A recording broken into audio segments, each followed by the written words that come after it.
¿Quién le dio permiso para sentarse ahí? Este asiento de honor es para mi madre biológica. ¿Quién se cree que es usted para sentarse aquí? ¡Lárguese! La voz de mi nuera, Simorena, resonó fríamente entre el brindis de más de 50 invitados. Antes de que pudiera comprender lo que sucedía, me empujó con fuerza fuera de la silla. Todo mi cuerpo se desplomó sobre el suelo helado, justo en medio de la espléndida fiesta de Navidad. La copa de vino se hizo añicos, pero ese dolor no fue nada comparado con el silencio de mi hijo. Él se quedó allí, ajustándose la corbata, viendo cómo su esposa humillaba a su madre. Y luego apartó la mirada, como si yo fuera una mancha que necesitaba ser borrada ante los invitados. Me levanté con dificultad entre risitas sofocadas, reprimiendo el temblor en mi interior. ¿Creen que soy una vieja senil y acabada? Su mayor error fue despertar a mi verdadero yo, precisamente esta noche. Mi nombre es Altagracia Montúfar Quiñones. Ese nombre fue una vez sinónimo de terror y respeto en el mundo de los negocios. Soy la dama de hierro que construyó con una sola mano todo un imperio de transporte desde cero, la viuda que se tragó las lágrimas para guiar a su familia a través de la tormenta tras la muerte de su esposo. Creí ciegamente, que había criado a un hijo decente, a un hombre con columna vertebral, pero en este preciso momento, tirada sobre el mármol frío, con un dolor punzante que sube desde mis rodillas hasta la cadera, la jefa doña Altagracia ha muerto. Ante 50 pares de ojos que me miran con una mezcla de lástima y horror, ya no soy la reina del imperio que creé. Solo soy un mueble viejo, roto y estorboso. Me he convertido en un cero a la izquierda, un obstáculo, una vergüenza que necesita ser barrida de la fiesta. Y lo peor no es el golpe físico, no es el dolor agudo de los huesos viejos golpeando el suelo duro. Lo peor es la sensación de que toda mi vida se derrumba ante mis ojos, desnuda y humillante. Esta noche debía ser la noche más perfecta. Había elegido cuidadosamente el vestido de seda azul marino que más le gustaba a mi difunto esposo. Me había perfumado con ylang ylang, el aroma de los recuerdos felices. Entré al salón con el corazón lleno de amor, inhalando el olor del pavo asado mezclado con cálidas especias, admirando las luces doradas en el árbol de Navidad. Todo parecía demasiado perfecto. Caminé entre los invitados, sonriendo y saludando a Basilio y a los socios, a los parientes lejanos, a los amigos de Simorena. Ellos también me devolvieron la sonrisa. Ahora, tirada aquí, me doy cuenta de que esas sonrisas eran tan afiladas como dagas escondidas bajo la manga. Los recuerdos de hace unos minutos se rebobinan en mi cabeza como una película en cámara lenta y obsesiva. Me había dirigido hacia la larga y lujosa mesa del banquete, la mesa que mi propio dinero compró hace décadas. Caminé hacia la cabecera, mi lugar legítimo, el lugar de la cabeza de esta familia. Fue en ese momento cuando Simorena me bloqueó el paso. Se plantó allí como un muro de hormigón armado, con su ajustado vestido dorado y una copa de champán en la mano. Su mirada, esa que todos los días fingía dulzura, ahora me miraba como si fuera un parásito. «Simorena, hija, ¿qué pasa?», pregunté, intentando ingenuamente pasar a su lado. Pero ella no se movió ni un milímetro. Dio un paso adelante, invadiendo mi espacio personal y dictando la sentencia de muerte para mi autoestima. «Este lugar es para doña Elcira. Ella es la invitada de honor hoy. Usted sobra, Altagracia. Váyase a la cocina o a su habitación. No estorbe mi vista. Hija, por favor, no hagas una escena. Soy la madre de tu esposo. Este es mi lugar. No, ya no es suyo». Y luego el empujón, la caída, el sonido seco de los huesos al chocar, las copas de cristal vibrando sobre la mesa. La música navideña seguía sonando, alegre de una manera grotesca, burlándose de la mujer que yacía a los pies de su nuera. Intenté levantar la cabeza entre el aturdimiento, buscando el único salvavidas. Basilio, mi hijo, mi propia sangre, estaba allí, a solo 3 metros de mí. Vi sus manos cerrarse en puños. Sus ojos se encontraron con los míos durante un segundo eterno. Esperé que se lanzara hacia mí. Esperé que le gritara a su esposa. Esperé que protegiera a la madre que sacrificó toda su vida por él. Pero no. Basilio bajó la cabeza, se dio la vuelta, fingiendo ajustar el nudo de su corbata. Me abandonó. El silencio mortal que envolvía la habitación se rompió, pero no por una disculpa. Simorena, Con la velocidad de un demonio cambiando de cara, transformó su rostro lleno de odio en una máscara de pánico dramático. Se llevó la mano a la boca y gritó histéricamente: «Dios mío, miren lo que ha hecho. Ha vuelto a beber a escondidas». ¿Qué? Me quedé paralizada. No había tocado ni una sola gota de alcohol. Intenté abrir la boca para explicarme, pero el dolor en la cadera me robó el aliento. «Les dije a todos que no le dieran alcohol», gritó Simorena, interpretando el papel de víctima desesperada a la perfección. «El médico ha dicho muchas veces que no se puede tomar la medicina para la demencia con alcohol. ¿Por qué nos hace sufrir así, madre? Mírese, ni siquiera puede mantenerse en pie. Siempre nos avergüenza de esta manera». Bill. Todo era una mentira, Bill. No tomo medicina para la demencia. Mi mente está más clara que el agua de manantial, pero los susurros venenosos comenzaron a colarse en mis oídos como serpientes. Pobre Simorena. Está vieja y senil. Y encima borracha. Qué triste terminar así. Aún podía sentir el frío del mármol en mi mejilla, pero ese frío no era nada comparado con el hielo que se extendía en mi pecho cuando busqué la mirada de Basilio una vez más. Estaba allí. El hijo por el que trabajé 18 horas al día para que nunca le faltara un plato de comida caliente. Estaba allí, rígido como una estatua de sal. Lo miré fijamente, ignorando el dolor.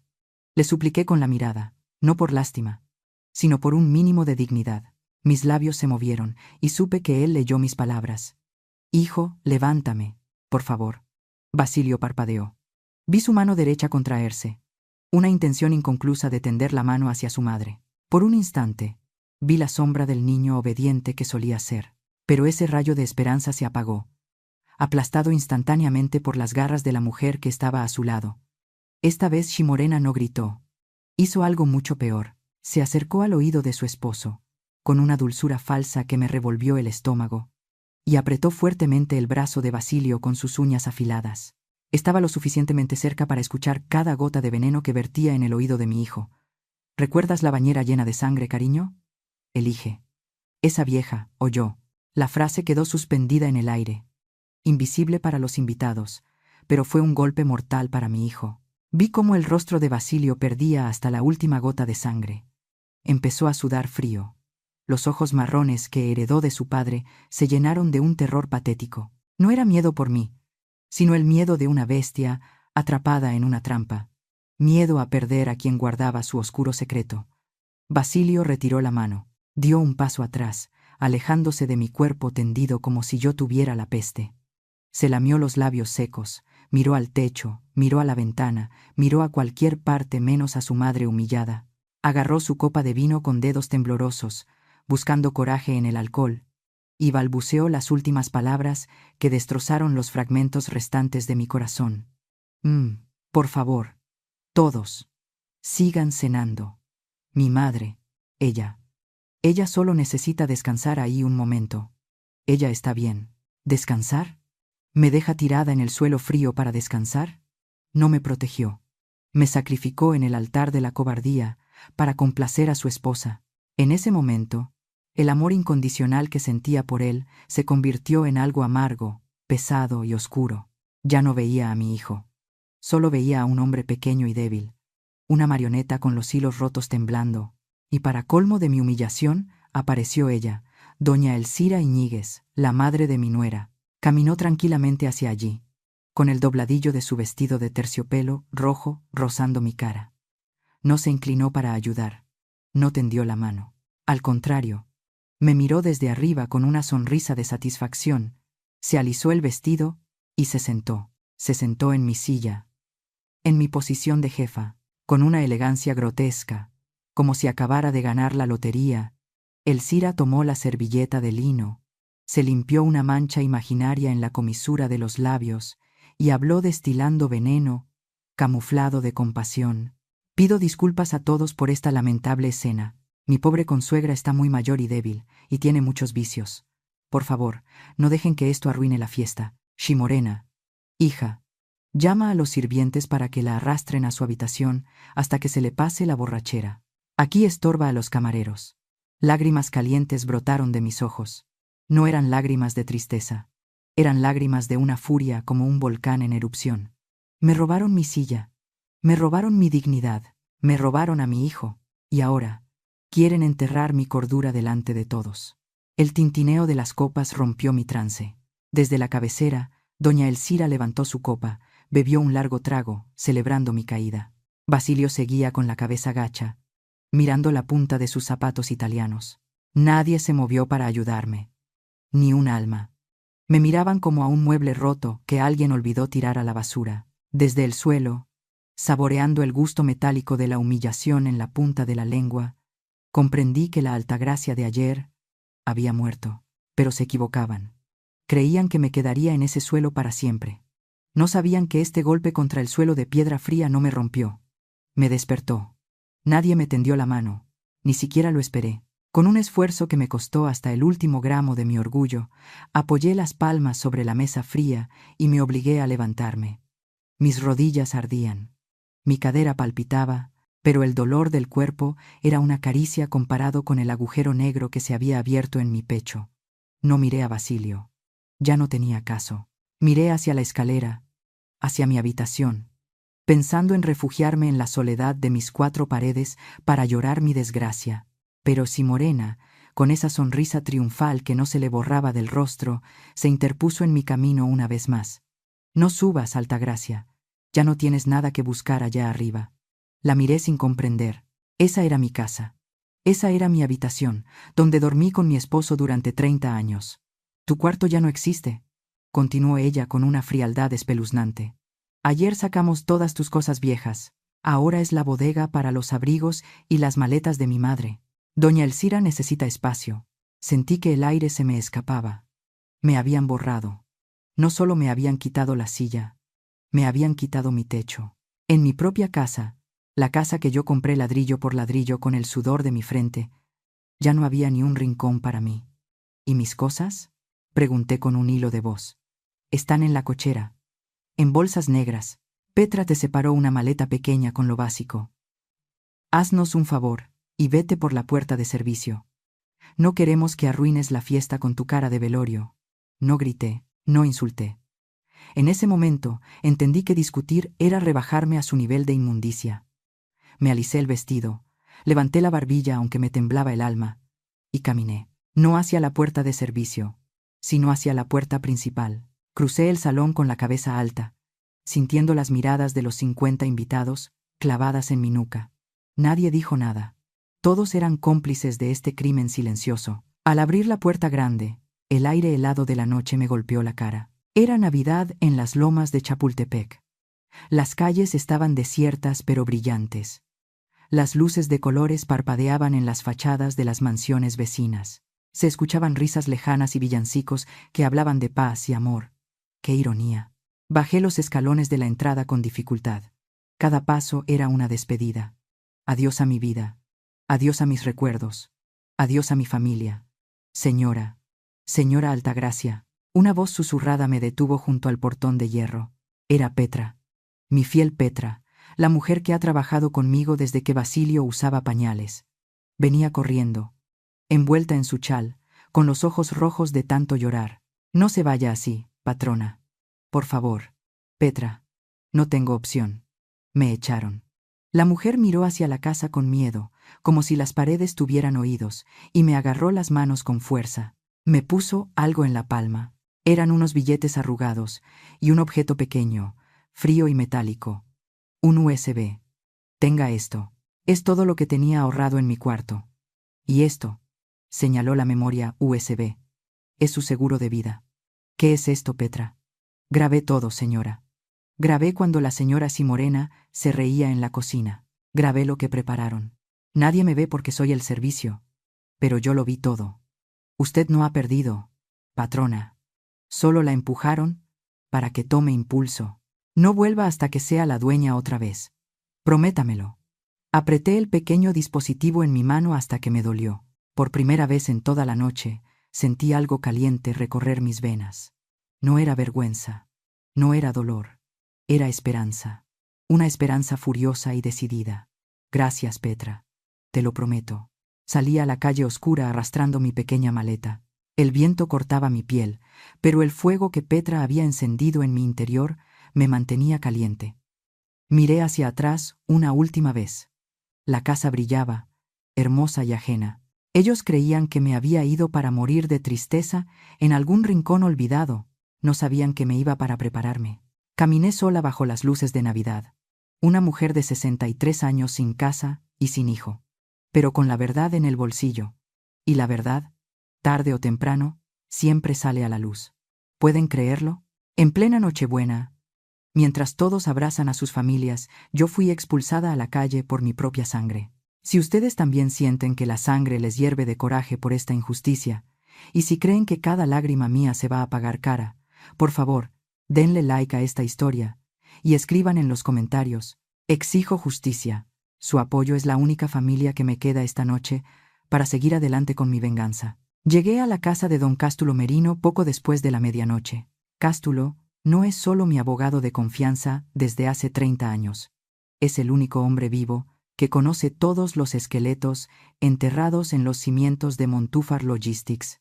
Al verme en su puerta, con mi maleta vieja y el maquillaje corrido, no hizo preguntas estúpidas.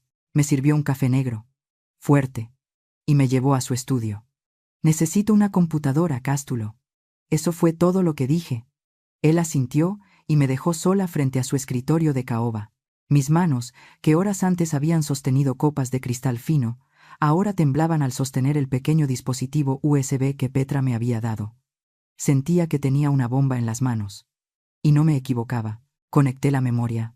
La pantalla se iluminó con una luz azul que lastimaba mis ojos cansados. Había varias carpetas, pero una llamó mi atención de inmediato. Decía: respaldo automático, tablet sala. Petra me había dicho que si Morena usaba esa tableta para controlar la música y las luces de la casa inteligente, pero al parecer, su vanidad la hacía sincronizar todo con su teléfono personal. Hice clic en un archivo de video fechado hace 3 meses. La fecha coincidía exactamente con la semana en que Basilio cambió. La semana en que dejó de visitarme y empezó a mirarme con miedo. El video se abrió. La imagen era nítida. Era el baño principal de la mansión. Ese baño de mármol blanco que yo diseñé. Si Morena apareció en el encuadre. Llevaba una bata de seda, color perla. Pero lo que me heló la sangre no fue verla, sino su expresión. No estaba llorando. No estaba angustiada. Estaba tarareando una canción de moda mientras se miraba al espejo y se acomodaba el cabello. La vi abrir el botiquín. Sacó un frasco de mis pastillas para dormir, esas que desaparecieron misteriosamente de mi buró semanas atrás. Las abrió y empezó a esparcirlas por el suelo, con cuidado, como quien decora un pastel. Una aquí, 2 allá. Luego, hizo algo que me revolvió el estómago. Se llevó una pastilla a la boca, hizo el gesto de tragar, y luego la escupió en el inodoro y le bajó a la palanca. No se tomó nada, ni una sola. Pero el espectáculo apenas comenzaba. Morena se agachó y sacó de debajo del lavabo una botella de plástico. Al principio pensé que era algún limpiador, pero cuando vi el líquido espeso y rojo, entendí. Era granadina, jarabe de granadina para cócteles. Lo vertió en un vaso con agua, lo mezcló con el dedo, y luego, con una frialdad de cirujano, empezó a salpicar el piso. Manchas rojas sobre el mármol blanco. Luego se subió la manga de la bata y se untó el líquido pegajoso en las muñecas, simulando cortes profundos que no existían. Sentí náuseas. Tuve que apartar la vista un segundo para no vomitar ahí mismo. Esa mujer estaba montando una escena de crimen. Una tragedia griega barata, en el baño de mi hijo. En el video, Morena revisó su obra maestra. Asintió, satisfecha con la carnicería falsa. Entonces, sacó su teléfono celular. Pensé que llamaría a una ambulancia, o a Basilio, pero no. Levantó el teléfono, puso su mejor cara de sufrimiento trágico, esa cara de virgen dolorosa que tan bien le sale, y se tomó una selfie. Sí, una foto a sí misma con las muñecas falsamente ensangrentadas y las pastillas en el suelo. Luego, grabó un mensaje de voz. Subí el volumen de la computadora al máximo para no perder detalle. Su voz, que segundos antes tarareaba reggaetón, ahora sonaba rota, agónica. Mamá, ya está todo listo. El escenario es perfecto. Cuando Basilio llegue y vea esto, se va a morir del susto. Le voy a decir que si no saca a la vieja esa de nuestras vidas, me mato de verdad. El pez ya mordió el anzuelo. Ese idiota va a caer de rodillas. Te aviso cuando tenga el control de las cuentas. El video terminó cuando ella soltó el teléfono en el lavabo para tirarse al suelo y hacerse la muerta, esperando la llegada de mi hijo. Me quedé mirando la pantalla negra, petrificada. El silencio en el estudio de Cástulo era absoluto, pero en mi cabeza había un huracán. Durante meses pensé que mi hijo era un malagradecido. Pensé que el dinero lo había corrompido, pero la verdad era mucho más retorcida. Basilio no era solo un cobarde, era una víctima. Vivía bajo terror psicológico. Esa mujer lo había manipulado con la amenaza más baja que existe, la culpa de una muerte. Basilio creía que su esposa había intentado quitarse la vida por su culpa, por eso me evitaba. Por eso agachaba la cabeza, por eso me dejó tirada en el suelo. Porque en su mente limitada y aterrorizada, él estaba eligiendo entre la vida de su esposa y el orgullo de su madre. Sentí una mezcla de emociones tan fuerte que casi me ahogo. Primero fue asco. Un asco profundo, visceral, hacia Simorena y su madre. Esas mujeres no eran humanas, eran depredadoras. Luego sentí lástima. Una lástima dolorosa por Basilio, ese hombre adulto que se había dejado castrar mentalmente por un par de actrices de telenovela barata. Pero luego, la lástima se evaporó, y en su lugar nació algo frío y duro como el diamante. Cerré la computadora de golpe. Me puse de pie. Ya no me dolían las rodillas. Ya no sentía el cansancio de la noche. Esa mujer cree que ganó. Cree que tiene a mi hijo atado con cadenas de culpa. Cree que me sacó del tablero. Pero cometió un error fatal. Dejó pruebas. Y peor aún, subestimó a la madre del hombre que ella cree controlar. Caminé hacia la ventana y miré el amanecer sobre la ciudad. El sol empezaba a salir, rojo como la granadina falsa de Simorena. Lloré por mi hijo anoche. Pero hoy no es día de llorar, hoy es día de cazar. Ellas querían una guerra por el control de Montúfar Logistics. Querían mi dinero, mi casa, mi vida. Pues bien, ya tienen mi atención.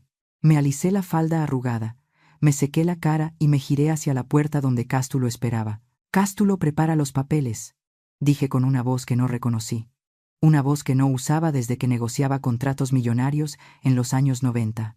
Vamos a auditar hasta el último centavo. Y quiero que busques todo lo que haya sobre una tal Elcira Iñiguez. Tengo la sospecha de que esta no es la primera vez que esa víbora intenta morder. La vieja Altagracia, la abuela tierna que horneaba galletas, murió anoche en ese suelo frío. La mujer que acaba de despertar es Altagracia Montúfar, la dueña. Y voy a recuperar lo que es mío, aunque tenga que incendiar el mundo para hacerlo. Siempre supe que el dinero cambia a la gente. Pero el odio, es un motor mucho más poderoso y paciente. Mientras el sol terminaba de salir sobre la ciudad, iluminando los documentos esparcidos en el escritorio de mi abogado, una inquietud empezó a picarme en la nuca. Había visto el video. Sabía el qué y el cómo. Simorena había manipulado a mi hijo con un suicidio falso. Pero me faltaba el por qué. Claro, la avaricia es común. Pero la saña con la que doña Elcira se sentó en mi silla, la forma en que me miró mientras yo estaba en el suelo, eso no era simple codicia. Eso era personal. Había un placer enfermizo en sus ojos que me resultaba inquietantemente familiar. Me serví otra taza de café frío y cerré los ojos, obligando a mi memoria a viajar al pasado. Esa cara, esos gestos, ese apellido, Iñiguez. De repente, un recuerdo borroso de hace 25 años me golpeó. Agarré el teléfono de la oficina de Cástulo y marqué un número que no había usado en años. El teléfono de doña Cuquita, mi antigua jefa de recursos humanos, una mujer que se jubiló hace una década, pero que tiene la memoria de un elefante. Bueno, contestó una voz adormilada. Cuquita, soy Altagracia. Perdona la hora. Necesito que hagas memoria. Año 99. Buscábamos una gerente de operaciones para la expansión al norte. ¿Recuerdas a las finalistas? Hubo un silencio al otro lado de la línea. Luego, un suspiro largo. Ay, doña Altagracia. ¿Cómo olvidar ese proceso? Fue cuando tuvimos aquel problema con la candidata que falsificó las cartas de recomendación. ¿Cómo se llamaba? Cuquita. Déjeme pensar. Era una mujer muy preparada, sí, pero mentirosa como ella sola. Se llamaba Elcira. Elcira Iñiguez. Sentí un escalofrío recorrer mi espalda. Elcira, mi consuegra, la abuela de mis nietos imaginarios, la mujer que anoche brindó con mi vino, Cuquita siguió hablando, ajena al terremoto que sus palabras estaban causando en mí. Usted misma la entrevistó al final, patrona. ¿No se acuerda? Usted la descubrió. Ella juraba que había dirigido la logística de una empresa en Monterrey, pero usted hizo un par de llamadas y resultó que la habían despedido por robo hormiga. Usted le dijo que en Montúfar Logistics no había lugar para gente sin ética. Sí, ahora lo recordaba todo. Recordé la oficina pequeña donde empezamos. Recordé a una mujer joven, ambiciosa, con la mirada dura. Recordé cómo se le descompuso el rostro cuando le puse las pruebas de sus mentiras sobre la mesa. No lloró, no pidió perdón. Se levantó, agarró su bolsa y me dijo algo que en ese momento me pareció el berrinche de una perdedora. Usted está sentada en un lugar que me corresponde por talento, no por suerte. Algún día la vida pondrá las cosas en su sitio. Colgué el teléfono con las manos heladas. No fue casualidad, nada de esto fue casualidad. Que Basilio conociera a Simorena en aquel club de tenis, no fue el destino. Que se enamorara perdidamente de ella, no fue suerte. Todo fue un plan. Un plan gestado durante 25 años en la mente podrida de una mujer que no supo aceptar un no por respuesta. Elcira no quería que su hija se casara bien. Quería que su hija se casara con mi hijo, para tomar lo que ella creía que yo le había robado. Me levanté y empecé a caminar en círculos por el despacho. Los detalles empezaron a encajar como piezas de un rompecabezas macabro. Recordé una tarde, hace unos 6 meses, cuando fui de compras con Simorena y su madre. Estábamos en una boutique de Polanco. Elcira fue a pagar un vestido y abrió su cartera. Dentro, en el compartimento transparente donde la gente normal lleva fotos de sus hijos o santos, ella tenía un papel amarillento, doblado y enmicado en plástico para que no se deshiciera. Le pregunté qué era. Ella sonrió, esa misma sonrisa torcida de anoche, y me dijo: «Es mi amuleto. Altagracia, es la carta que me recuerda que nadie me puede decir que no 2 veces». Era la carta de rechazo. Mi carta de rechazo. Había guardado mi firma durante 2 décadas y media, alimentando su rencor cada día, enseñándole a su hija a odiarme desde la cuna. Simorena no fue criada para ser esposa. Fue criada para ser una infiltrada. Un soldado en la guerra privada de su madre. Y luego recordé el desliz.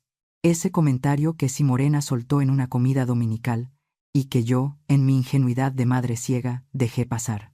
Estábamos hablando de la redecoración de la oficina principal. Simorena se rió, tomó un sorbo de vino y dijo: «Deberíamos cambiar esa silla de piel vieja del despacho.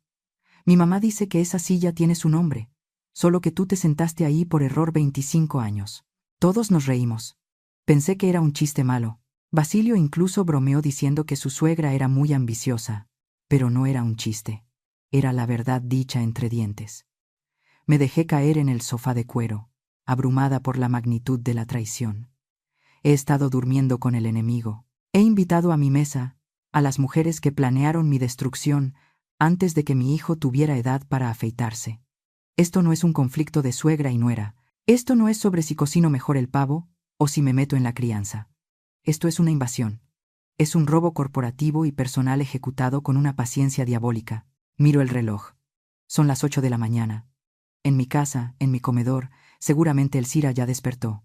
Probablemente está pidiendo que le sirvan el desayuno en mi vajilla de porcelana, sintiendo que por fin ganó la partida de ajedrez que empezó en 1999. Pobre ilusa. Ella guardó una carta de rechazo por 25 años. Yo acabo de descubrir la verdad en 5 horas.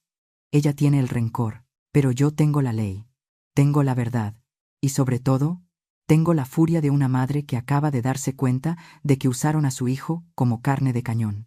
Elcira cree que recuperó su lugar. Lo que no sabe es que al sentarse en esa silla, activó la trampa que le va a costar mucho más que un empleo. Va a pagar con la libertad de su hija y con su propia reputación. El juego cambió. Ya no soy la presa. Ahora soy la cazadora que conoce el olor de la bestia. Y la bestia está gorda, confiada y durmiendo en mi cama. A las 9 de la mañana, el timbre de la oficina de Cástulo no anunció una visita de cortesía. Anunció la guerra. Un mensajero motorizado entregó un sobre grueso, sellado con el logotipo de un despacho de abogados que conozco bien. Son los tiburones que contratan las empresas cuando quieren despedir a 1000 empleados sin pagar un peso. Mis manos no temblaron al abrirlo. Ya no. El miedo se había evaporado con el café de la mañana, dejando paso a una claridad fría y cortante. Leí el documento. Cada línea era una puñalada trapera, redactada con un lenguaje legal aséptico y brutal. Solicitud de juicio de interdicción por incapacidad mental. No se anduvieron con rodeos. El documento alegaba que yo, Altagracia Montúfar, sufría de demencia senil galopante, agravada por un alcoholismo crónico oculto. Como prueba, citaban el lamentable incidente de la Nochebuena, donde supuestamente agredí a los invitados y perdí el control de mis facultades. Pero lo que me hizo hervir la sangre no fueron las mentiras, fue la petición final. Solicitaban mi internamiento inmediato en la residencia Santa Fe, un lugar muy elegante que en realidad es una cárcel de lujo para viejos ricos que estorban, y el nombramiento de Basilio como mi tutor legal único, con plenos poderes para administrar y liquidar los activos de Montúfar Logistics. Querían venderme. Querían encerrarme, para desmembrar mi empresa y repartirse el dinero. Y al final de la hoja, pequeña y temblorosa, estaba la firma de mi hijo. Basilio había firmado mi sentencia de muerte civil. Cástulo me miró con preocupación. Altagracia, esto es grave. Si un juez firma esto provisionalmente, te pueden sacar de circulación esta misma tarde. Tienen testigos, tienen a tu hijo, tienen el video de tu caída. Necesitamos un milagro. No necesito un milagro, Cástulo. Necesito al notario. Agarré mi bolsa y salí disparada. No había tiempo para el tráfico de la Ciudad de México, pero mi urgencia me abrió paso. Tenía que llegar a las oficinas del licenciado Anselmo Villalobos, el notario que guardó los secretos de mi marido y los míos durante 40 años. El trayecto fue una tortura. Mi mente repasaba cada escenario. Si ellos tomaban el control hoy, para mañana Montúfar Logistics sería historia. Venderían la flotilla de camiones, rematarían las bodegas, y el Cira se compraría una mansión en Europa con el dinero que costó la vida de mi esposo. No lo iba a permitir. Antes quemaba la empresa yo misma. Llegué a la notaría en el centro histórico. El edificio olía a madera vieja y a papel antiguo, un olor que siempre me había dado paz. Don Anselmo, un hombre de 80 años con la piel como pergamino, pero los ojos vivos como brasas, me recibió de inmediato. Se asustó al verme con la misma ropa de ayer y el rostro demacrado, pero no hizo preguntas. Licenciado, vienen por mí, le dije sin preámbulos, poniendo la demanda sobre su escritorio de roble. Quieren declararme loca. Quieren la empresa. Anselmo leyó el papel ajustándose los lentes. Su ceño se frunció cada vez más.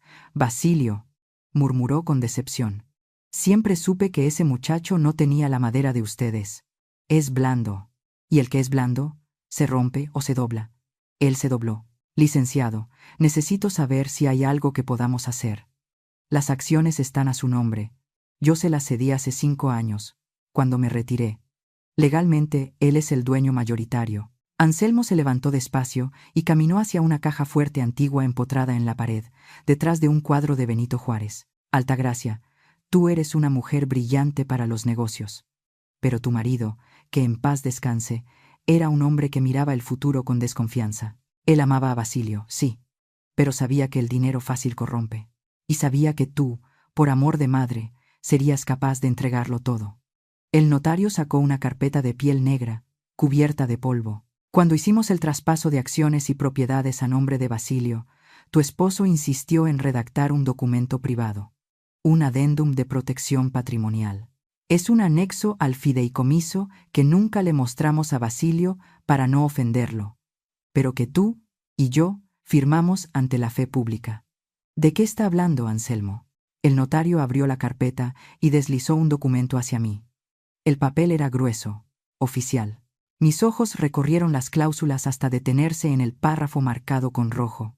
Cláusula de revocación por ingratitud o indignidad. Anselmo comenzó a leer en voz alta, y su voz resonó en la oficina como una sentencia divina. Se establece que la donación de las acciones y la titularidad de los bienes inmuebles está condicionada al cumplimiento estricto de las obligaciones filiales de respeto, cuidado y honra hacia la donante, doña Altagracia Montúfar. En caso de que el beneficiario, Basilio Montúfar, incurra en actos de violencia física, psicológica, abandono, humillación pública, o permita que terceros agredan a la donante, La donación quedará automáticamente revocada de pleno derecho. Me quedé sin aliento. Mis manos se aferraron al papel como si fuera un salvavidas en medio del océano. ¿Qué significa esto, licenciado?, pregunté, con un hilo de voz.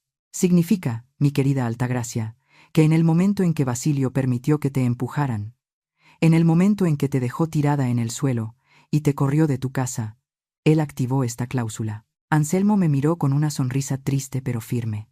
Legalmente, desde la noche del 24 de diciembre, Basilio no es dueño de nada, ni de la empresa, ni de la casa, ni del coche que maneja. Todo ha regresado automáticamente al fideicomiso maestro, del cual tú eres la única administradora y beneficiaria vitalicia. Sentí que el aire regresaba a mis pulmones. No era aire. Era fuego. Era poder. ¿Y ellos no lo saben? No. Tu marido quiso que fuera un seguro invisible. Una trampa para ratas, si me permites la expresión. Solo se activa si la rata muerde la mano que le da de comer. Las lágrimas rodaron por mis mejillas, pero esta vez no eran de dolor.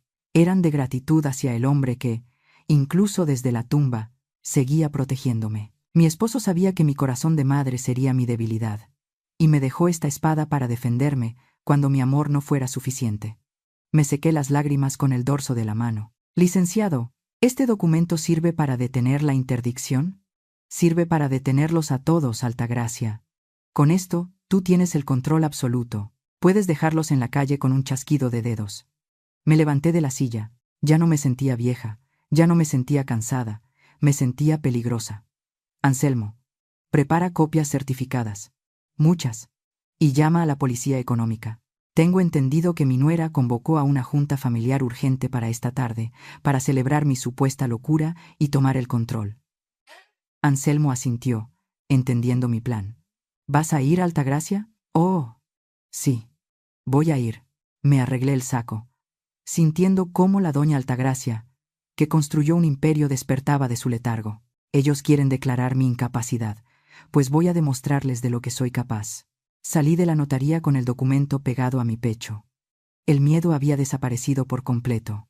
Si Morena, Elcira y mi pobre hijo Basilio habían cavado su propia tumba con su avaricia, creyeron que estaban acorralando a una oveja vieja, pero no se dieron cuenta de que acababan de despertar a la leona. La trampa estaba lista, y ellos iban a caminar directo hacia ella, sonriendo. 7 días. 7 días viví oculta en la casa de Cástulo, como una fugitiva en mi propia ciudad. Pero no perdí el tiempo. Mientras mis enemigos se emborrachaban con el poder que creían tener, yo afilaba mis armas en silencio. Hoy era 6 de enero, el Día de Reyes, el día en que los niños reciben regalos. Y yo tenía una sorpresa preparada para los míos. Si Morena había convocado a una reunión familiar extraordinaria en mi casa, en mi comedor, el pretexto era anunciar formalmente la transición en la presidencia de la empresa y firmar los papeles de mi internamiento. Me citaron por correo electrónico, como si fuera una empleada más a la que se le notifica un cambio de políticas. Llegué 5 minutos antes de la hora señalada. No usé el vestido azul de la desgracia. Me puse un traje sastre de lino blanco, impecable. Recogí mi cabello en un moño severo. Me maquillé con discreción, pero con labios rojos. Quería que vieran a la mujer de negocios, no a la anciana indefensa. Cuando entré al salón, el ambiente era una mezcla de fiesta y funeral. Estaban los accionistas minoritarios, mis sobrinos, los socios de Basilio, todos con caras largas y compungidas. Una farsa. Si Morena y su madre presidían la mesa, sentadas en mi silla y en la que era de mi marido. Si Morena llevaba un vestido negro, como de luto, fingía estar devastada. Ah, mírenla, ahí viene. Por favor, sean comprensivos con ella. No está en sus cabales, dijo Simorena en voz alta, poniéndose de pie para recibirme, como si ella fuera la dueña de todo. Me ignoró y caminé directamente a la mesa. Basilio estaba sentado en una esquina, pálido, con la mirada perdida en un punto fijo de la pared. No se atrevió a mirarme. Simorena carraspeó para recuperar la atención. Como todos saben, hemos convocado esta reunión por un motivo muy doloroso. La salud de mi querida suegra, Altagracia, se ha deteriorado de forma alarmante. Tomó una carpeta de piel de su lado y la abrió con un gesto teatral. Tenemos aquí los informes médicos del doctor Quiroga. Confirman un diagnóstico de demencia paranoide. Lamentablemente, ha desarrollado tendencias violentas. La noche de Navidad, por ejemplo, intentó prenderle fuego a las cortinas del salón, gritando que veía fantasmas. Tuvimos que controlarla entre varios. La mentira era tan descarada, tan absurda, que casi me río. Miré a los presentes. Algunos me miraban con pena, otros con miedo. Se lo habían creído. Para protegerla a ella y a la empresa, continuó Simorena con lágrimas de cocodrilo en los ojos, Basilio y yo hemos decidido tomar la difícil decisión de internarla en una residencia especializada, donde recibirá los cuidados que necesita. Y por supuesto, Basilio asumirá la presidencia total de la compañía para asegurar su continuidad. Fue entonces cuando vi el segundo insulto. La joya de la corona de su descaro. Doña Elcira, sentada a su lado, fingía secarse una lágrima con un pañuelo. Pero en su muñeca, brillando bajo la luz del candelabro, estaba mi pulsera de esmeraldas, la que mi esposo me regaló en nuestro aniversario de bodas de plata, la que yo creía perdida en la mudanza. Me acerqué a ella. «Qué bonita pulsera, Elcira. Parece la mía». Ella retiró la mano rápidamente, como si le hubiera quemado. «Ah, esta, se la estoy cuidando, Altagracia. Una persona con tus problemas no debería usar joyas tan valiosas. Podrías perderla o hacerte daño». No pude más. La ira me subió por la garganta como bilis. «Pues devuélvemela ahora mismo». Simorena se interpuso. «Mamá, por favor, no discutas con ella. No sabe lo que dice». «Altagracia, por favor, siéntate. Tenemos que firmar los papeles». Señaló un documento sobre la mesa, con un bolígrafo al lado. Era la autorización para mi encierro. «No voy a firmar nada», dije con una voz tan firme que hasta yo me sorprendí. «Altagracia, no lo hagas más difícil. Es por tu bien. Basilio, hijo, habla con tu madre». Mi hijo levantó la cabeza por primera vez. Sus ojos estaban vacíos, muertos. Se puso de pie, obedeciendo la orden de su esposa como un perro bien entrenado, y caminó hacia mí. «Mamá, por favor, hazlo por mí. Firma. Es lo mejor para todos». Me bloqueó el paso. Intenté rodearlo, pero me lo impidió. «No, no lo entiendes. Tienes que firmar». Entonces ocurrió lo impensable. Doña Elcira, viendo que yo no cedía, se levantó de su asiento. Tomó su vaso de agua helada, caminó hacia mí y sin previo aviso me lo arrojó a la cara. El agua fría me empapó el cabello, el maquillaje, el traje blanco. El shock me dejó sin respiración. «Reacciona, vieja loca», gritó Elcira, con el rostro descompuesto por el odio. «Deja de atormentar a tu familia. Firma de una vez para que puedan seguir con sus vidas». El salón se quedó en silencio total. Los invitados me miraban, empapada, humillada, mientras el agua goteaba por mi barbilla hasta el suelo. Aún no me recuperaba del impacto cuando Simorena hizo una seña con la cabeza. De una esquina del salón, dos hombres vestidos de negro, enormes como roperos, empezaron a caminar hacia mí. Eran guardaespaldas. «No quería firmar por las buenas, Altagracia». «Pues, ¿firmarás? Por las malas», dijo Simorena con una sonrisa cruel. «Sujétenla. Vamos a ponerle la huella digital en el papel». Los hombres se acercaron. Uno me agarró del brazo izquierdo, el otro del derecho. Sus manos eran como tenazas de acero. Empezaron a arrastrarme hacia la mesa. Pataleé. Me resistí, pero era inútil. Eran demasiado fuertes. Vi el documento acercarse. Vi la almohadilla de tinta. Vi la cara de triunfo de Simorena. Iban a obligarme. Iban a robarme mi libertad, mi identidad, con mi propia huella dactilar. Miré a Basilio. Él observaba la escena, inmóvil, con el rostro desencajado. No hizo nada para detenerlos. Iba a permitir que dos matones forzaran a su madre a firmar su propia condena. En ese momento, el miedo se fue, y solo quedó la rabia, una rabia pura, volcánica, que me quemaba por dentro. Dios mío, ¿es que nadie iba a ayudarme? ¿Así iba a terminar mi vida?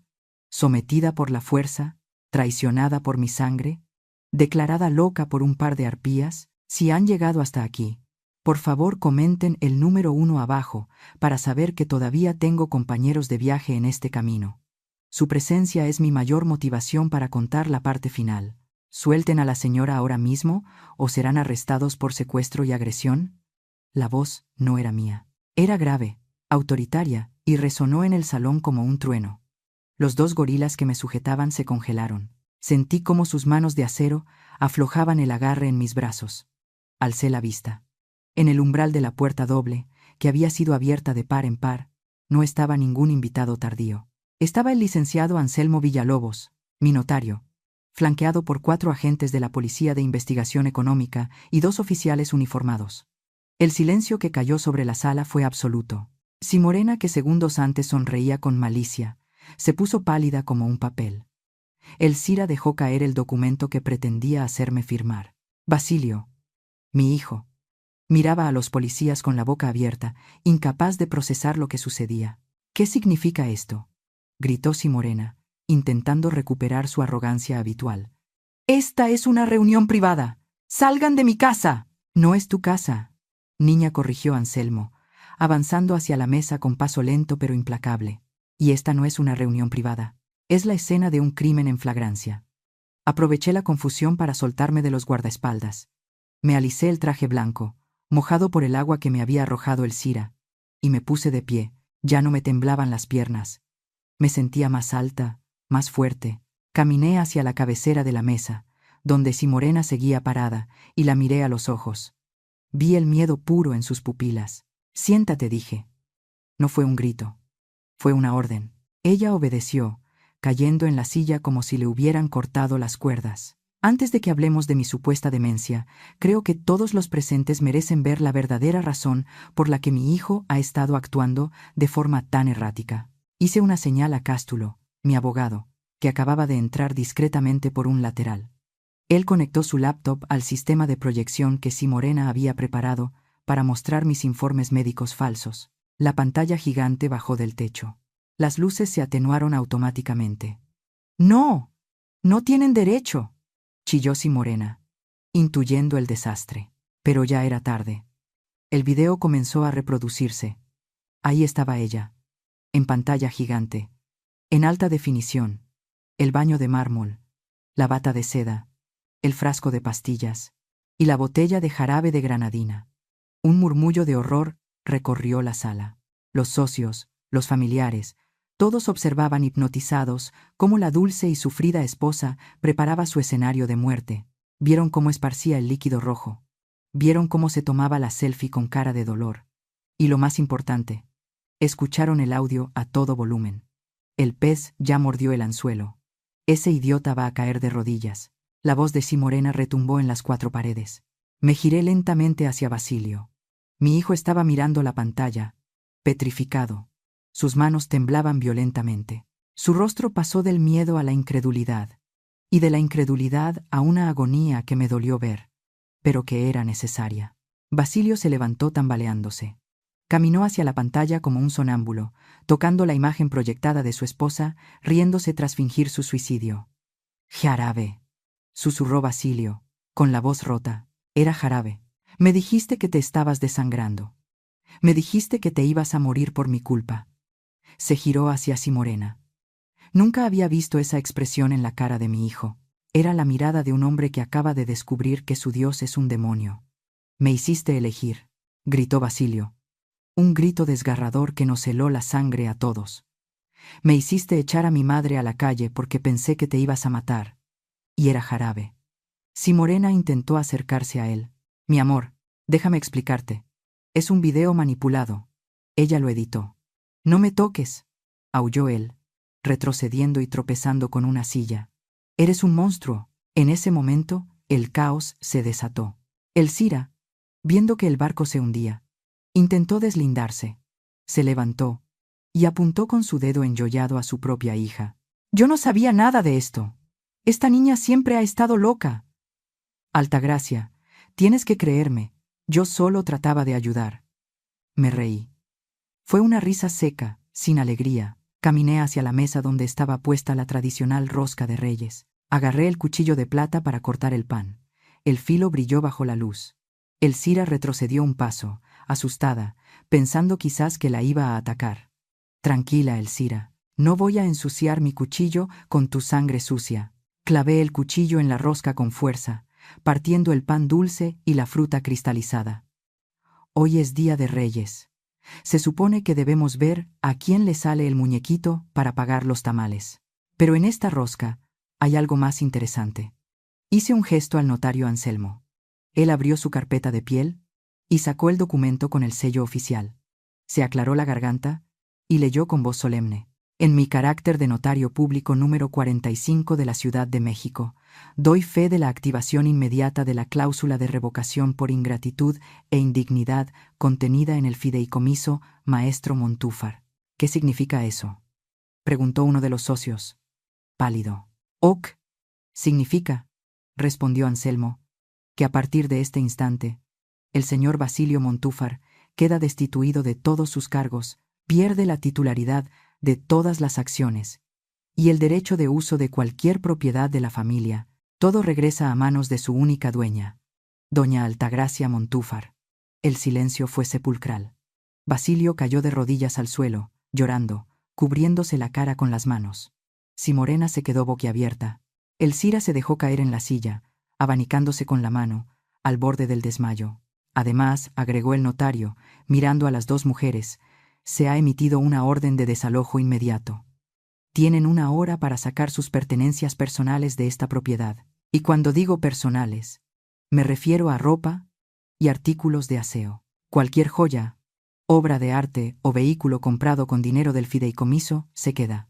Me acerqué a Elcira. Ella me miró con terror. Le extendí la mano, con la palma abierta. El espectáculo terminó, Elcira. Dame mi pulsera. Ahora. Ella intentó desabrocharla con manos temblorosas. El cierre se atoró. Tuve que ayudarla, arrancándosela casi con violencia de la muñeca. La sentí fría en mi mano. Mi pulsera, mi historia. Y tú, miré a Shimorena, que estaba paralizada en un rincón. Deja de llorar. Las lágrimas de cocodrilo ya no funcionan aquí. Tienes 60 minutos. Y te sugiero que te des prisa, porque he dado orden a los guardias de revisar cada maleta. Si intentas llevarte un solo cubierto de plata, te juro que saldrás de aquí esposada. Basilio seguía en el suelo, sollozando como un niño pequeño. Lo miré desde arriba. Sentí una punzada de dolor en el pecho, pero la ignoré. Él había elegido su bando. Él había firmado mi sentencia de locura hace apenas unos minutos. Levántate, Basilio, le dije con frialdad. Estás arrugando la alfombra. Mamá, perdóname. No sabía. No me llames mamá. Hoy no. Hoy soy la dueña de la casa de la que tú me echaste. Y tú eres solo un invitado que ha abusado de su hospitalidad. Me giré hacia los policías. Caballeros, por favor, supervisen el desalojo. No quiero que quede ni rastro de estas personas en mi casa antes de que anochezca. Caminé hacia la salida del salón, con la cabeza alta, dejando atrás los gritos, los llantos y las súplicas. Había recuperado mi corona. Pero mientras caminaba por el pasillo, sola, me di cuenta de que la victoria tenía un sabor amargo. Había ganado la guerra. Sí, pero al mirar atrás y ver a mi hijo destruido en el suelo, supe que en esta batalla no había ganadores, solo sobrevivientes. Nunca imaginé que el final de la ambición desmedida se viera tan vulgar. Desde el balcón de mi habitación, en el segundo piso, con una taza de té que Petra me acababa de preparar, observé el espectáculo más patético de mi vida. Les di 1 hora, pero el pánico los hizo moverse en 15 minutos. La mansión, que minutos antes era un escenario de falsa elegancia, se había transformado en un mercado de gritos y reproches. Abajo, en la entrada principal, las maletas de diseñador se amontonaban de cualquier manera sobre la grava. Shimorena, la mujer que siempre caminaba como si flotara, ahora corría de un lado a otro, con el rímel corrido por toda la cara, arrastrando abrigos de piel que se le caían al suelo, pero ya no había altivez en ella, solo desesperación. Se colgó del brazo de Basilio, intentando una última maniobra. Basilio, por favor, no puedes dejar que me hagan esto. Soy tu esposa, soy la mujer de tu vida, tenemos que irnos juntos, mi amor. Podemos pelear esto en los tribunales. Mi hijo estaba parado junto a su coche, ese deportivo alemán que los guardias de seguridad ya estaban inmovilizando con cepos en las llantas. Basilio parecía un hombre que había envejecido 20 años en 20 minutos. Tenía la mirada vacía, muerta. Cuando Simorena intentó besarle la mano, él reaccionó con una repulsión instintiva, como si lo hubiera tocado una cucaracha. La empujó. Fue un empujón suave, sin la violencia que ella usó conmigo, pero cargado de un asco definitivo. «No me toques», dijo Basilio con voz ronca. «No vuelvas a decir que eres mi esposa. Eres una mentirosa. Me hiciste creer que te estabas muriendo. Me manipulaste con mi propia culpa. Aléjate de mí». Simorena soltó un alarido de frustración y se giró, buscando a su madre, esperando encontrar una aliada, pero lo que encontró fue la verdadera cara de la herencia que llevaba en la sangre. Doña Elcira no estaba ayudando a su hija. Estaba ocupada salvando su propio pellejo. La vi salir de la casa cargando 3 bolsos de mano colgados al hombro, caminando con dificultad por el peso. «Mamá, ayúdame con esto», gritó Simorena. Elcira se detuvo, se dio la media vuelta, y ante la mirada atónita de los guardias y del personal de servicio, levantó la mano y le cruzó la cara a su propia hija con una bofetada seca. «Cállate, estúpida», le gritó Elcira, con el rostro deformado por la ira. «Todo esto es culpa tuya. Si hubieras sido más lista, si no hubieras grabado ese maldito video, ahora seríamos las dueñas de todo. Eres una inútil. Por tu estupidez me voy a la calle. Mamá. No me digas, mamá, me das vergüenza. Arruinaste el plan de mi vida». Desde mi balcón, sentí una mezcla de náuseas y satisfacción. Ahí estaba la gran alianza. Ahí estaba el amor maternal de Elcira. Se desmoronó en el instante en que se acabó el dinero. Se estaban devorando entre ellas como ratas en un barco que se hunde, pero el momento cumbre de su degradación estaba por llegar. Elcira, aprovechando que todos miraban la pelea entre ella y su hija, intentó escabullirse hacia la salida lateral. Caminaba raro, protegiendo su bolso más grande contra el pecho con demasiada insistencia. Petra, que estaba supervisando la puerta como un general en batalla, le bloqueó el paso. «¿A dónde va con tanta prisa, señora?», preguntó Petra, cruzándose de brazos. «Quítate, gata igualada. No me toques. Voy a mi taxi». Petra, con una calma que me llenó de orgullo, extendió la mano. «Ese bolso pesa mucho para llevar solo ropa interior, señora. Ábralo». «¿Qué? ¿Cómo te atreves? Soy doña Elcira Iñiguez. Usted es una ladrona desalojada. Ábralo, o llamo a los policías que todavía están en la sala». Elcira miró a los lados, acorralada. Petra no esperó. Con un movimiento rápido, le arrebató el bolso de las manos y lo volteó boca abajo sobre el pasto del jardín. No cayó ropa. Cayeron cucharas, tenedores, cuchillos de plata, servileteros de cristal. Hasta un salero de plata antigua rodó por el césped. Elcira había intentado robarse mi cubertería, la misma con la que había comido minutos antes. Se hizo un silencio vergonzoso. Incluso Simorena dejó de llorar para mirar a su madre con incredulidad. Petra miró el botín esparcido en la tierra, y luego miró a Elcira con una lástima infinita. «Esos cubiertos tienen el escudo de la familia Montúfar grabado, señora», dijo Petra. «Usted no tiene ni el apellido ni la clase para usarlos». Elcira, roja de ira y humillación, se agachó. No para pedir perdón. Se agachó para intentar recoger un tenedor de plata del suelo, gateando en el pasto con su vestido de marca. «¡Son míos! Me los merezco por aguantar a esa vieja», gritaba mientras manoteaba en la tierra. Petra le pisó la mano, suavemente pero con firmeza, sobre el césped. «No, señora. Deje eso ahí y lárguese». Doña Altagracia dijo que se llevaran lo personal. «La plata no es suya. Nunca lo fue». Elcira se levantó, sacudiéndose la tierra de las rodillas, murmurando maldiciones. Los guardias la tomaron de los brazos, a ella y a Simorena, y las escoltaron hasta la reja. Las vi salir a la calle, empujando sus maletas, peleando entre ellas, culpándose mutuamente de su desgracia. Miré a Basilio. Él seguía ahí, parado junto a su coche inmovilizado. No miró a su esposa irse. Levantó la vista hacia el balcón y me vio. Nuestras miradas se cruzaron. Esperaba ver odio en sus ojos, pero solo vi una derrota absoluta. Un vacío inmenso. Hizo un gesto, como queriendo levantar la mano para saludarme o pedirme algo, pero se arrepintió. Bajó la cabeza, tomó una pequeña mochila deportiva del asiento trasero de su coche y comenzó a caminar hacia la salida. Solo, sin coche, sin esposa, sin madre. Petra alzó la vista hacia mí y me hizo una señal de misión cumplida. Di un sorbo a mi té. Ya estaba frío. Me di la vuelta y entré a mi habitación. La casa estaba en silencio por primera vez en años. No era un silencio de soledad, era el silencio de la limpieza. La basura ya estaba afuera. Ahora, por fin, podía empezar a respirar. Ha pasado un mes desde que limpié mi casa de parásitos. 30 días en los que he trabajado más que en los últimos 10 años para enderezar el barco de Montúfar Logistics. He despedido a los gerentes corruptos que Simorena había colocado. He renegociado contratos, he vuelto a ser yo. Pero el éxito empresarial no quita el frío de una casa vacía. Era una tarde gris de febrero. Llovía sobre la Ciudad de México. Esa lluvia terca y fría que ensucia los coches y entristece el alma. Yo estaba en mi despacho revisando facturas cuando Petra entró. No traía café. Traía una cara de angustia que me hizo soltar la pluma de inmediato. «Señora», dijo Petra en voz baja. «Está afuera». No tuve que preguntar quién. Mi corazón dio un vuelco doloroso contra mis costillas. Me levanté y caminé hacia el monitor del sistema de seguridad que tengo instalado junto a la biblioteca. La pantalla en blanco y negro me mostró una imagen que me rompió el alma.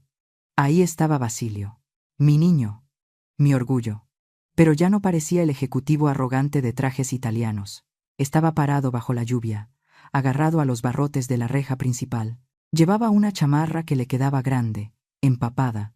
Tenía el pelo pegado a la frente y una barba descuidada de varios días.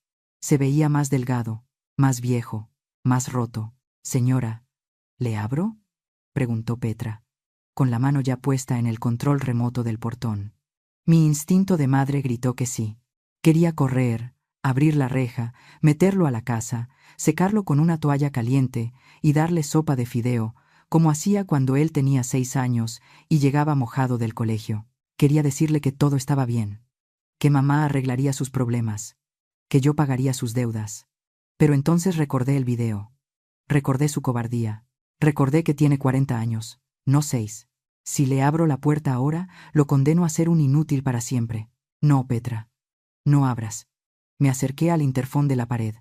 Me temblaba la mano. Respiré hondo, buscando esa fuerza que creía haber agotado. Y presionó el botón de hablar. «Vete a casa, Basilio». Su voz salió por la bocina, distorsionada por la estática y el llanto. «Mamá, mamá, por favor, no tengo a dónde ir». Simorena me dejó. Se llevó lo poco que pude sacar. El banco me quitó el departamento. Estoy durmiendo en un hostal de mala muerte, mamá. Tengo hambre. Tengo frío. Sentí que las lágrimas me corrían por la cara, calientes y saladas. Me tuve que morder el labio para no sollozar. «Tienes 2 manos y 2 pies, Basilio. Úsalos». «Mamá, ¿cómo puedes ser tan cruel?», gritó él, y vi en la pantalla cómo golpeaba el metal de la reja con desesperación. «Soy tu hijo. Soy tu único hijo. ¿Cómo tienes corazón para ver a tu propia sangre sufriendo así? Me estoy hundiendo». Esa frase, esa maldita frase. «Soy tu único hijo». Siempre fue su salvoconducto, su carta de triunfo para que yo le perdonara todo. Pero hoy no. Me acerqué más al micrófono, pegando mi frente contra la pared fría. «Precisamente porque eres mi hijo, Basilio. Tengo que dejar que te hundas». Hubo un silencio al otro lado. Solo se oía la lluvia caer. «Te he fallado», hijo, continué, hablando con una verdad que me dolía más a mí que a él. «Te fallé porque te lo di todo. Te protegí del frío, del hambre, del trabajo duro. Te convertí en un hombre débil que necesita esconderse detrás de las faldas de una mujer, ya sea la mía o la de tu esposa. Te quité la oportunidad de sentir orgullo por ti mismo. Mamá, no me des lecciones ahora. Necesito dinero. Necesito ayuda». «No, Basilio.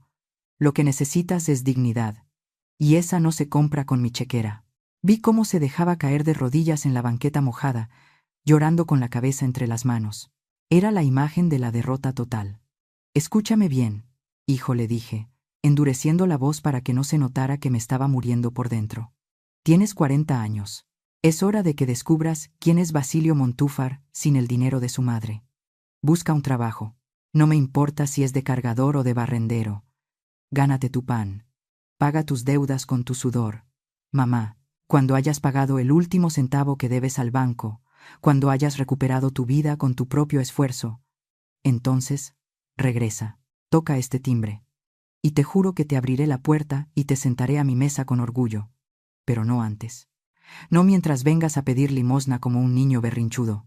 Solté el botón del interfón. La conexión se cortó. Me quedé ahí parada, mirando la pantalla. Vi a Basilio levantar la vista hacia la cámara. Me buscó en la ventana. Sabía que yo estaba ahí. Se quedó unos minutos más bajo la lluvia, esperando que yo cambiara de opinión, esperando a la mamá salvadora de siempre. Pero la reja no se abrió. Finalmente, se levantó. Se limpió la cara con la manga de esa chamarra barata. Me miró una última vez, asintió levemente con la cabeza, quizás con odio, quizás con resignación, y se dio la vuelta. Lo vi alejarse caminando despacio bajo la tormenta, con los hombros caídos, hasta que desapareció en la esquina de la calle. Petra estaba llorando en silencio, en un rincón de la cocina. Hizo lo correcto, patrona, me dijo con voz quebrada. Aunque duela como el infierno, me dejé caer en una silla de la cocina, agotada. Me dolía el pecho físicamente. Acababa de echar a mi hijo a la calle, a la miseria, pero en el fondo de mi corazón, sabía que era la única manera de salvarlo. Hoy no perdía un hijo. Hoy, tal vez, acabo de empezar a criar a un hombre. Dios aprieta, pero no ahorca, dicen. Espero que Dios lo apriete lo suficiente para que despierte, pero no tanto para que se rompa. Ahora todo depende de él. La reja está cerrada, pero mi esperanza, esa pequeña y terca esperanza de madre, sigue con la luz encendida. Vender la mansión de Lomas de Chapultepec no fue una transacción inmobiliaria, fue un exorcismo. El día que entregué las llaves a los nuevos dueños, una pareja joven con hijos pequeños que corrían por el jardín, sentí que me quitaba un abrigo de plomo que había cargado durante años. Esa casa, con sus columnas de mármol y sus candelabros de cristal importado, había sido el escenario de mi gloria, pero también el teatro de mi tragedia. Ahí fui la gran señora, pero también fui la víctima. Y yo ya no quería ser ninguna de las dos cosas. No me llevé nada que no fuera esencial. Los muebles de diseñador, las cortinas de seda, las estatuas frías, todo se quedó. Que se queden con los fantasmas. Yo solo quería mi libertad. Con el dinero de la venta, hice dos cosas que escandalizaron a mis antiguos círculos sociales. Primero, creé la Fundación Altagracia, un fondo legal y económico dedicado exclusivamente a proteger a personas mayores de abusos patrimoniales.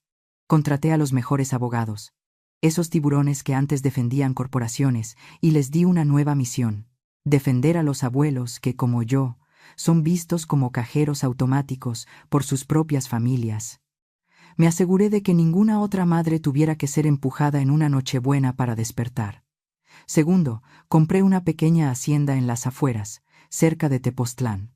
No es una mansión, es una casa de campo con paredes de adobe grueso, techos de teja roja y un corredor largo donde pega el sol de la tarde. Aquí no hay suelos de mármol que te hielen los pies, aquí hay loseta de barro que guarda el calor del día. Me mudé con Petra, ya no como mi empleada, sino como mi compañera de casa. Ella tiene su propia recámara, tan grande como la mía. Por las mañanas ya no me sirve el café en la cama. Nos sentamos juntas en la cocina, con nuestras tazas de barro, a platicar mientras escuchamos a los pájaros cantar en los árboles de aguacate. La vida aquí tiene otro ritmo, un ritmo que sana. He descubierto un placer que desconocía: ensuciarme las manos. Yo, que pasé 40 años firmando cheques y revisando hojas de cálculo, ahora paso mis mañanas con las manos metidas en la tierra negra y húmeda. He plantado bugambilias, rosales y un huerto de hierbas de olor. Ver crecer una planta, cuidarla, podarla y verla florecer me ha enseñado más sobre la paciencia y el amor verdadero que todos los libros de negocios que leí. Por las tardes, recibo visitas. No son señoras de sociedad que vienen a chismear. Son mujeres jóvenes, emprendedoras, chicas con fuego en los ojos, que quieren comerse el mundo, pero no saben por dónde empezar. Les doy mentoría. Les enseño cómo leer un contrato, cómo negociar con proveedores, cómo hacerse respetar en un mundo de hombres. Verlas triunfar es mi nueva fortuna. Fue en una de esas tardes tranquilas, mientras el sol teñía de naranja los cerros del Tepozteco, cuando don Cástulo llegó de visita. Mi viejo abogado venía con su portafolio de siempre, pero su caminar era más ligero. Se sentó conmigo en el corredor y Petra nos trajo una jarra de agua de limón con chía. Cástulo bebió un trago largo, suspiró mirando el jardín y finalmente habló. Tengo noticias. Altagracia, del proceso penal. Dejé mi tejido sobre la mesa y lo miré. Ya no sentía ansiedad, solo una curiosidad lejana, como quien pregunta por el clima en un país que ya no visita. Dime. El juez dictó sentencia preliminar contra Simorena y Elcira. Asentí, esperando los detalles. Fraude, falsificación de documentos y abuso de confianza. Resulta que tu caso destapó una cloaca. Al auditar sus cuentas, la policía descubrió que Elcira había estado usando la identidad de Simorena para sacar créditos a nombre de otras personas. Madre e hija se echaron la culpa mutuamente durante todo el juicio. Fue un espectáculo lamentable. ¿Y ahora? Simorena logró un acuerdo para evitar la cárcel, pero quedó en la ruina total. Tendrá que trabajar el resto de su vida para pagar las multas. Elcira no tuvo tanta suerte. Debido a sus antecedentes y a la reincidencia, le dieron prisión preventiva domiciliaria sin acceso a cuentas bancarias. Está viviendo en un cuarto de azotea en la colonia Doctores, dependiendo de la caridad de una prima lejana que la detesta. Miré hacia las bugambilias que se mecían con el viento. La justicia humana a veces tarda, pero la justicia divina siempre tiene un sentido del humor irónico. La mujer que quería vivir en mi palacio terminó encerrada en un cuarto de servicio. ¿Y Basilio?, pregunté. Mi voz no tembló. Cástulo sonrió levemente. Buscó en su portafolio y sacó una fotografía impresa en papel normal. Me la extendió. Tomé la hoja. La imagen era borrosa, tomada desde lejos, probablemente por uno de los investigadores privados de Cástulo. Era una bodega enorme. Parecía la central de abastos. Entre cajas de madera y camiones de carga había un hombre. Llevaba un uniforme azul desgastado, botas de trabajo sucias y una faja ortopédica en la cintura. Estaba cargando una caja de jitomates sobre el hombro. Estaba sudado, estaba despeinado, estaba delgado, pero estaba trabajando. Entró a trabajar en una empresa de logística, Altagracia, pero no en las oficinas. Empezó desde abajo, de cargador en el turno de la madrugada. Me dicen que no ha faltado ni un solo día en 3 semanas. Que llega puntual, carga los camiones, cobra su sueldo mínimo y se va a dormir a un cuarto que renta cerca de ahí. Pasé mi dedo sobre la imagen de mi hijo. No vi al ejecutivo soberbio que me miraba por encima del hombro. Vi a un hombre que, por primera vez en su vida, se estaba ganando el derecho a existir. No lo ayudaste, ¿verdad, Cástulo? Ni un centavo, tal como me lo pediste. Nadie sabe que es tu hijo. Para ellos, es solo Basilio, el nuevo cargador. Sentí una paz inmensa inundarme el pecho. Una paz cálida y sólida. Devolví la foto a Cástulo. Déjalo ahí, le dije. Que sude. Que le duelan los músculos. Que aprenda cuánto pesa realmente una caja de mercancía. Algo que nunca supo cuando las mandaba mover desde su oficina con aire acondicionado. ¿No quieres que le mande algún mensaje? No. El silencio es el mejor maestro que tiene ahora. Cástulo guardó sus cosas y se fue cuando cayó la noche. Me quedé sola en el corredor, escuchando los grillos. Cerré los ojos y respiré profundo el aroma a tierra mojada y jazmín. Durante años pensé que mi legado era la empresa, el dinero, el apellido. Qué equivocada estaba. Mi legado no es lo que construí con cemento. Mi legado es haberme roto en 1000 pedazos para luego tener el valor de armarme de nuevo, pieza por pieza. Pero esta vez, sin piezas sobrantes. Basilio está aprendiendo su lección. Simorena y Elcira están pagando sus deudas. Y yo estoy aquí, viendo cómo florecen mis rosales, con las manos sucias y el corazón limpio. Esto no es un final feliz de cuento de hadas. Es algo mejor. Es un final real. Es la vida que sigue, pero ahora sigue bajo mis propias reglas. Estoy sentada en mi jardín, bajo la sombra de un viejo árbol de aguacate. Tengo un cuaderno en las piernas y una pluma en la mano. A mi alrededor solo hay paz. El viento mueve suavemente las hojas y el sol de la tarde calienta mis huesos, esos mismos huesos que golpearon el suelo frío en aquella Nochebuena fatídica. Parece que fue en otra vida, pero solo ha pasado un año. Les he contado mi historia no para que me tengan lástima, ni para que aplaudan mi venganza. Se las he contado porque necesito que entiendan algo que a mí me costó 63 años y muchas lágrimas aprender. A todas las madres y padres que me están escuchando, quiero decirles algo mirándolos a los ojos del alma. Amamos a nuestros hijos. Daríamos la vida por ellos.